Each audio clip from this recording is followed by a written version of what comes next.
Hello students, 2025 UPSC prelims attempt ఇచ్చే వాళ్ళకి కొన్ని కామన్ మిస్టేక్స్ ఉన్నాయి.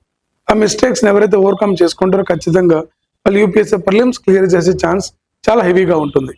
ఎందుకంటే అప్లై చేసిన వాళ్ళ maximum members UPSC prelims clear చేయడంలోనే ఫెయిల్ అవుతున్నారు. సో మీరు ప్రిలిమ్స్ క్లియర్ చేసి మెయిన్స్ ఖచ్చితంగా అటెంప్ట్ చేయాలి అనుకుంటే కొన్ని కామన్ మిస్టేక్స్ అని మీరు అందరూ కూడా అవాయిడ్ చేయాలి. ఆ మిస్టేక్ని అవాయిడ్ చేస్తే మీ result 90% guaranteed in the prelims. ఆ మిస్టేక్స్ అంటే ఒకసారి మనం చూసుకుందాం. దీంట్లో ఫస్ట్ వన్ వచ్చేసి రివిజన్ ప్లాన్.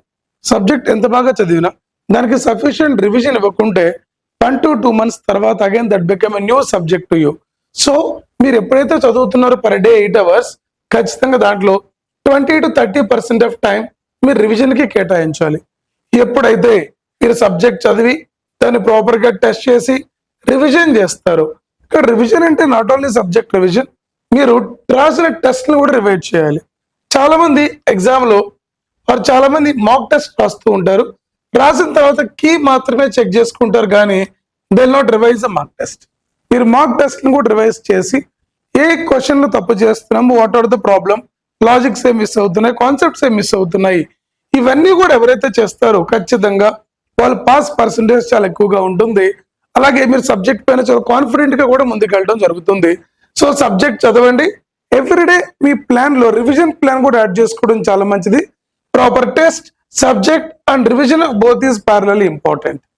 అలాగే చాలా మంది ఫస్ట్ టెస్ట్ లో కొంచెం మార్క్స్ తక్కువ రాగానే వాళ్ళ టెస్టులు రాయటం పోస్ట్ పోన్ చేస్తూ ఉంటారు. నేను ఫస్ట్ సబ్జెక్ట్ అంతా నేర్చుకున్న తర్వాత టెస్ట్ సిరీస్ స్టార్ట్ చేస్తానని చాలా మంది అంటూ ఉంటారు. బట్ మీరు ఎంతైతే సబ్జెక్ట్ నేర్చుకున్నారో దాంతో మీరు టెస్ట్ సిరీస్ ఇవ్వటం మొదలు పెట్టండి.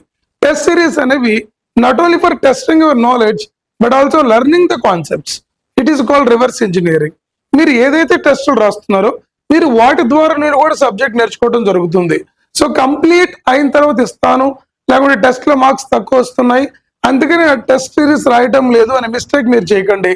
ప్రతి స్టూడెంట్ కూడా postponing test series is very bad idea.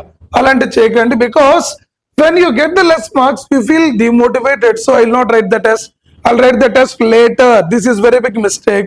So whatever the knowledge you have, 30% knowledge or 40% knowledge of a subject, it's okay.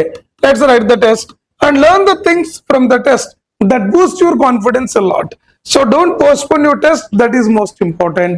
Next one, a test is always a key of gaining knowledge. అందుకని మీరు ఎప్పుడు కూడా diversified test series రాస్తూ ఉండాలి.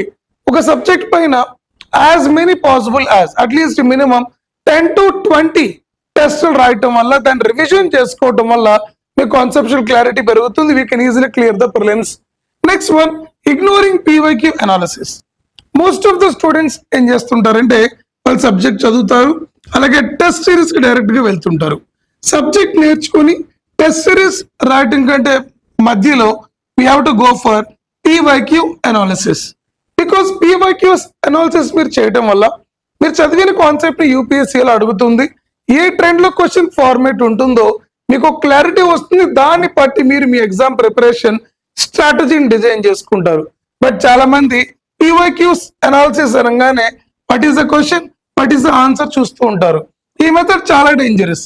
Question ఏంటి, answer ఎలా వచ్చింది, ఆ క్వశ్చన్ ఎందుకు అడిగారు, how to solve that question, how this question can be changed in other way. Maximum times వాళ్ళు ఏం చేస్తుంటారు అంటే ఇక్కడ మీ స్టాటిక్ పార్ట్ ని కరెంట్ అఫైర్స్ లో లింక్ చేసి అడుగుతుంటారు. మీరు రీసెంట్ గా పీవైక్యూస్ అనాలిసిస్ చూసిన టెస్ట్ సిరీస్ రాసిన వాళ్ళు ఏం చేస్తుంటారంటే స్టాటిక్ పార్ట్ ప్రిలిమ్స్ కి చాలా important, but only static part is not enough. You have to link your static part with current affairs. That gives you very much marks. I mean to say మీకు ఒక question లో 4 statements ఉంటే first statement might be static, second might be current and third might be static plus current affairs కలిపిస్తుంటారు. So only static నేర్చుకోవటం వల్ల we can't get the answers. We have to link static with current affairs, static with PYQs, then only we can able to solve all the questions and able to clear the prelims. Last one, to do all this every student need to maintain mental strength, avoiding toxic people, avoiding negative discussions, executing your proper strategy, maintaining proper health, food habits, and executing your proper timetables, always staying confident, maintaining little spirituality and as well as physical strength. So this mental strength is very, very important. Try to be with only people who will encourage, who will motivate, will give you positive energy. Then only we can easily clear this year 2025 prelims. So ఎవరైతే 2025 attempt ఇవ్వాలనుకుంటున్నారో ఇప్పటి నుండే ఈ qualities అన్ని changes అని చేసుకుంటూ వెళ్తే డెఫినెట్గా you will clear the prelims. So please look into these advices, definitely enhances your preparation standards.